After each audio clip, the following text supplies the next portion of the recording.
video. In this video, I'll be discussing some zombie movies that were made before the most famous director of zombie movies, George Romero. Right now I have a paper, 5-page paper called Zombies Before Romero. It's an overview by Tony Brraaaiiinnnss. It is generally thought that the term zombie first entered the English language in 1929 with the publication of William B. Seabrook's non-fiction book, The Magic Island. In fact, the term can be traced back at least 4 decades further to Lafcadio Hearn's essay, The Country of Comers Back, published in Harper's Magazine in 1889. Zombies are also known as Zuvembi and as Core Cadaver, just as voodoo is sometimes referred to as Vodun. And most people today associate the living dead with Haiti, while in fact there are strong zombie traditions in Martinique called the Pays de Revenants, St. Croix, and most of the Lesser Antilles. Furthermore, zombies should, of course, be traced all the way back to Africa. But the general ignorance surrounding zombies is perfectly understandable for 2 or 3 good reasons. Firstly, that most people probably know they're zombies only after they've seen the Hollywoodized, been Hollywoodized. Secondly, that it is only in the past 30 years or so that the creation of real-life zombies has been scientifically understood. And thirdly, the sheer lack of great zombie literary tradition. Unlike the vampire, ghost, or werewolf, about which huge numbers of novels have been written, the humble zombie, as relatively speaking, only ever occupied the literary backwaters. Few and far between are the readers of such novels as The Whistling Ancestors, 1936 by Richard Goddard, You Can't Hang the Dead, 1944 by Leslie Carroll, and A Grave Must Be Deep, 1947 by Theodore Roscoe. Short fiction is only a little more numerous, but anthologies of same are similarly short supply. I can only bring to mind Zombie, Stories of the Walking Dead, edited by the wonderful Peter Haining, and Book of the Dead, 1989, and its sequel, Still Dead, Book of the Dead 2, 1992, edited by splatterpunk authors John Skipp and Craig Spector. Bridging the gap, and probably the most sustained use of revenants, were the EC horror comic stories in Tales from the Crypt and Vault of Horror and The Haunt of Fear, all circa 1950 to 1955, in which murdered spouses often returned to take their revenge on their adulterous partners and their lovers.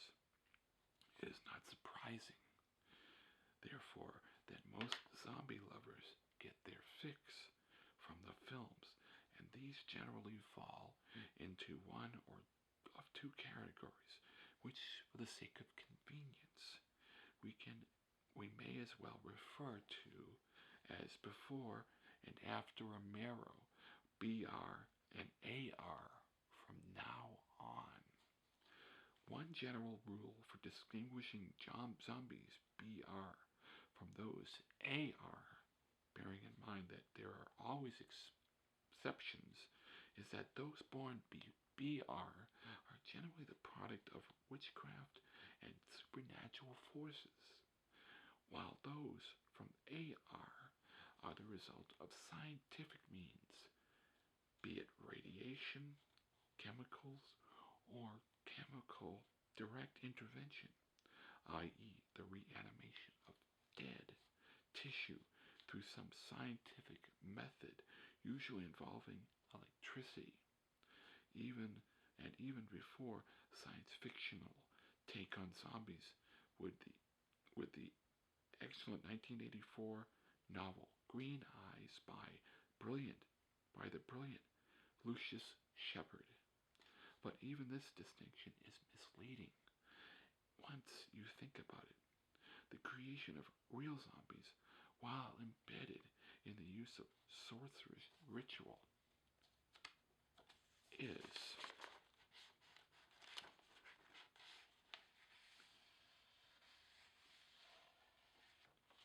in fact dependent on the use of a drug, tetrodotoxin, which in small amounts can be used as a hallucinogenic drug, in still relatively small amounts is outright lethal, but which in amounts somewhere in between produce a coma-like state and some significant brain damage, which makes the poor victim highly suggestible, usually permanently, though again there are exceptions. So supernatural and zombies are, in fact, produced by scientific, i.e. rational means, whereas AR zombies, which on the face of it owe their existence to science, have no real rationale for how they can possibly sustain their life, and therefore are considerably more supernatural than they might at first appear. Not that most zombie filmmakers are concerned with such details, and still less so their viewers and fans. So bearing all that in mind, let's at least start looking at the films. If we ignore forerunners such as Frankenstein's creation, 1910 through 1931, and The Cabinet of Dr. Caligari, 1919, important though they may be in some respects, the first real zombie film is undoubtedly White Zombie, 1932, directed by Victor Halperin and starring Bela Lugosi. Cashing in on the latter stardom in the previous year's Dracula, Halperin chose for his scriptwriter Garnett Weston, who under the pen name J.W. Hutter had published in the magazine Ghost Stories the zombie short story Salt is Not for Slaves, 1931. Zombies who taste salt are supposed to regain their memories long enough to bury themselves in their graves, as well as having written a critique of Seabrook's book. The film was lost for many years, but was refound in the 1960s, since when a debate as to its quality has raged. For some it is a classic, whereas for others it is a creaky and awful, with similar differences of opinion regarding the actors' performances as ever. The truth probably lies somewhere in between the two extremes. Mad Madge Bellamy and her fiance, John Haran, travel to Haiti for their wedding and are befriended by a man, Robert Fraser, who offers to let them hold the ceremony at his mansion.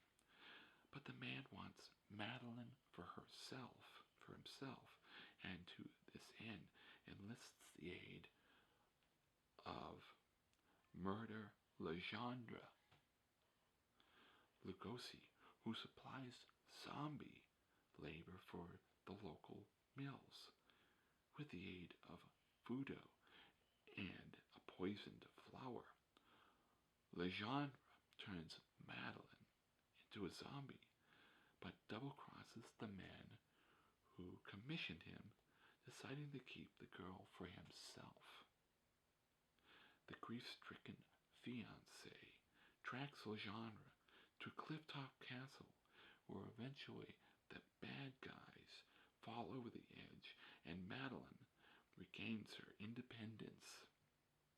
The idea that victims can be saved from zombification, if you excuse the term, is important to many of the early films, though perhaps more understandable in films where the process can be carried out by the simple expedient of using hypnosis, which rather calls into question whether such victims are actually zombies at all.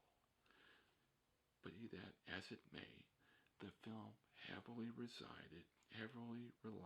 relied heavily on marketing its star, Lugosi, and the poster featuring an artistic rendition of his eyes and trademark hand grip, along with the legend, "With these zombie eyes, he rendered her powerless. With this zombie grip, he made her perform his every desire." Since said desire seemed to largely consist of Bellamy shuffling along like a zombie, it is perhaps not surprising that the film was not exactly what you call a hit. The next film to even feature a zombie was not until 1935's Orange, directed by George Terwilliger, more a voodoo film than a zombie film per se.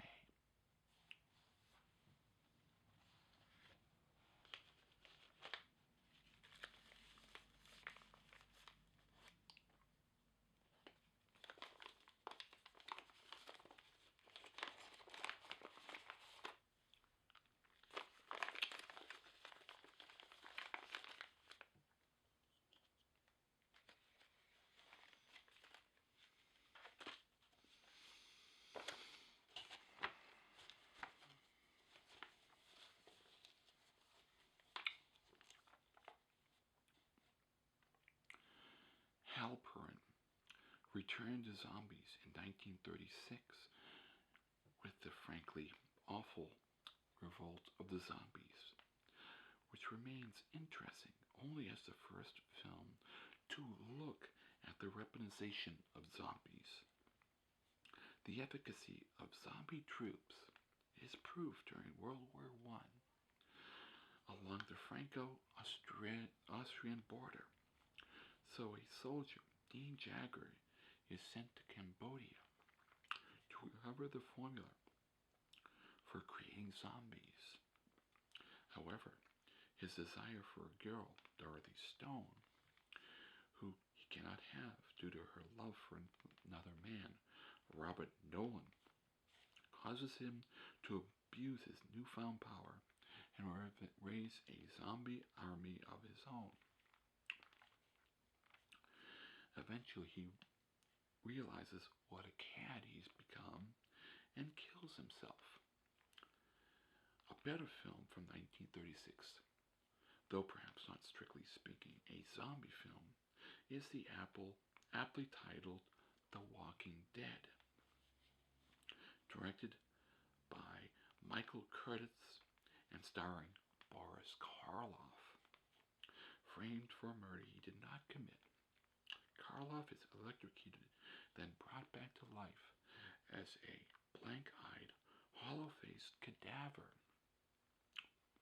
by a doctor, Edmund Greer, when Karloff then stalks those who framed him, backing them into situations where they bring about their own deaths, owing more to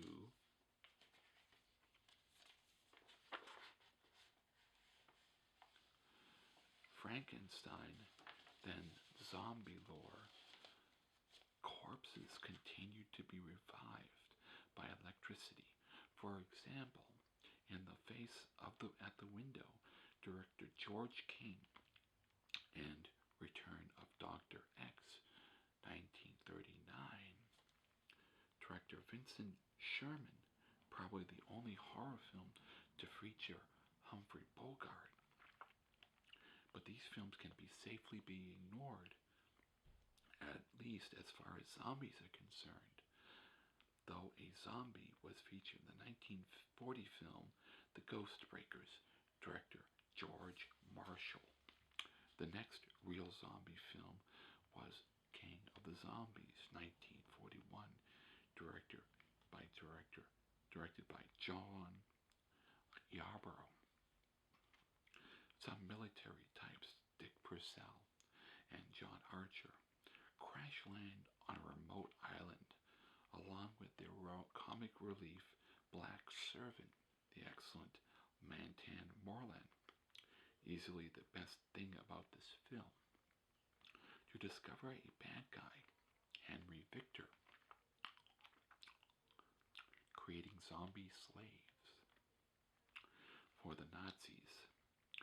Aided by Victor's innocent and sympathetic daughter, Joanne Woodbury, the good guys smash the plot.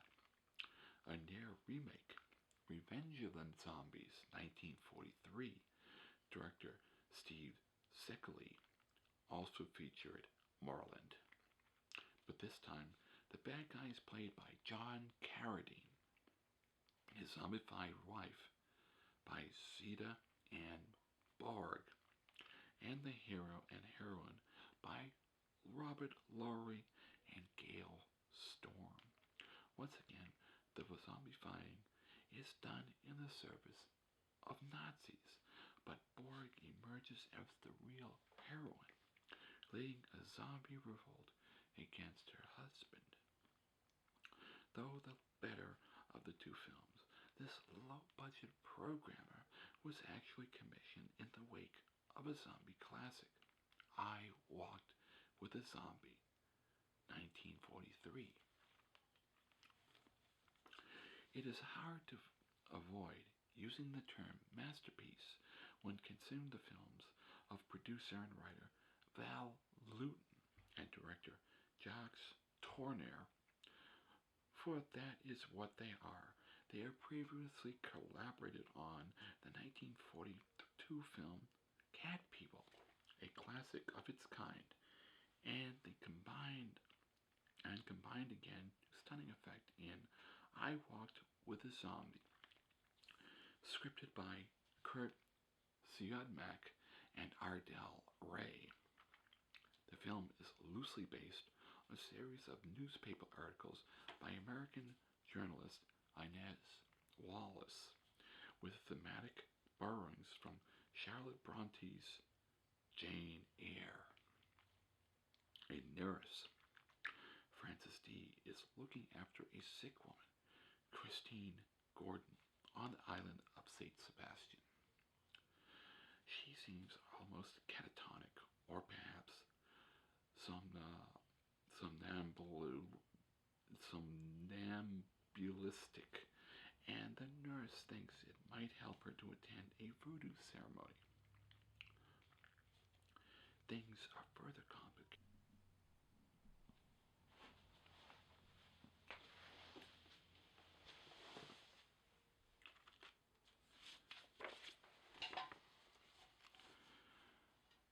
Terry Creatures from the Grave, 1965. Director Massimo Pupillo. Starred the gorgeous Barbara Steele as Cleo, the wife of a murdered medium whose curse resurrects plague-spreading zombies to avenge his death upon the 5 people responsible for it. In the end, their mission complete, the living dead are laid to rest by purifying rain. In 1966, Hammer Films got into the zombie business with The Plague of the Zombies, superbly directed by John Gilling and well scripted by Peter Bryan, though the story itself is somewhat old-fashioned.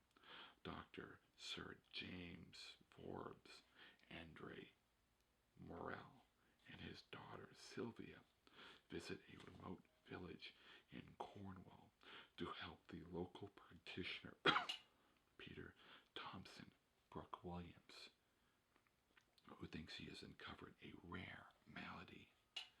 But the superstitious village is led by Constable Swift. Michael Ripper do not allow autopsies of corpses, but when Swift sees Forbes and Thompson open and empty graves, he agrees to help. At the center of the mystery is the squire, Clive Hamilton, John Carson, who has recently returned from Haiti and is raising zombies to work in an old tin mine. When Thompson's wife Alice Jacqueline Pierce succumbs to the mysterious malady, she is beheaded, and the heroes set off to confront the villains. There are many reasons for liking this wonderful film, not least the chilling and much copied resurrection scene as the dead claw their way out of their graves. Nearly all of the previous mentioned films failed to provide such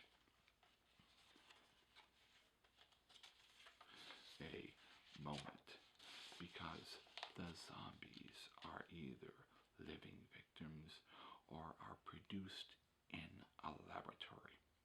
So this is among the first zombie films where zombies are actually dead and buried before becoming the living dead, if you follow me.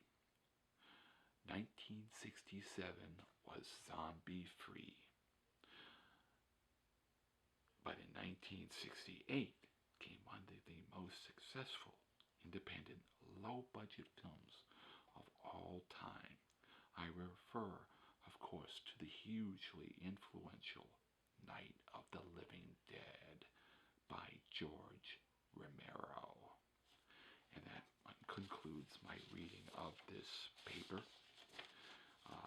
It's basically an overview of some films that were made before George Romero would create his masterpiece, Night of the Living Dead. Thank you very much, and I hope that brought some tingles to you, and you have a very good evening, and I hope you can get some sleep. Thank you very much.